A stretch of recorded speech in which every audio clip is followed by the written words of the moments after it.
ಇದ್ದವನವನು. ಸದಾ ಅವನ ಸಾಂಗತ್ಯ ನನಗೆ ಇಷ್ಟವಾದದ್ದೇ ಹೌದು. ಆದ್ರೆ ಆಶ್ಚರ್ಯ ನೋಡಿ, ತಾಯಿಯನ್ನು ಕಳೆದುಕೊಂಡಂತ ಹುಡುಗ ನಮ್ಮ ಮನೆಯನ್ನು ಬಂದು ಸೇರಿದ. ನಮ್ಮಪ್ಪ ನನಗಿಂತಲೂ ಹೆಚ್ಚಿನ ಪ್ರೀತಿದ ಅವನನ್ನು ನೋಡಿಕೊಂಡಿದ್ದಾರೆ. ನಾನು ಅಷ್ಟೇ. ಅಯ್ಯೋ, ಅವನಿಗೇನು ಕೊರತೆ ಮಾಡಿದ್ದೇನೆ? ಬೇಕಾದ ಹಾಗೆ ಅವನ ನೋವನ್ನೆಲ್ಲವನ್ನು ಮರೆಯುವುದಕ್ಕೆ ನಾನು ಪೂರಕಳಾಗಿದ್ದೆ.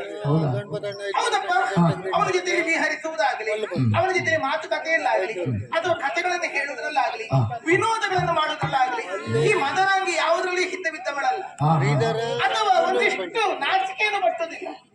ಯಾಕೋಸ್ಕರ ಅವನ ಅನ್ಯನಲ್ಲ, ನನ್ನ ಅತ್ತೆ ಮಗ. ನಾನು ಅವನಿಗೆ ಮಾವನ ಮಗಳು. ಇವತ್ತಲ್ಲ ನಾಳೆ ಅದು ನಾವು ಒಟ್ಟೊಟ್ಟಿಗೆ ಬದುಕಬೇಕಾದವರಲ್ವಾ? ಆದ್ರೆ ಆಶ್ಚರ್ಯ ನೋಡಿ, ಹೊರಟಿದ್ದಾನಂತೆ ತನ್ನ ಊರಿಗೆ. ಒಂದು ಮಾತು ನನ್ನಲ್ಲಿ ಹೇಳಿದ ಹೊರಡ್ತಾನಲ್ಲ, ಕೃತಜ್ಞ. ಅವ ಹೇಳದಿದ್ದೇನಂತೆ, ತಡೆಯುವ ಅಧಿಕಾರ ನನಗಿಲ್ವಾ? ಹೋಗಿ ಕೇಳ್ತೇನೆ.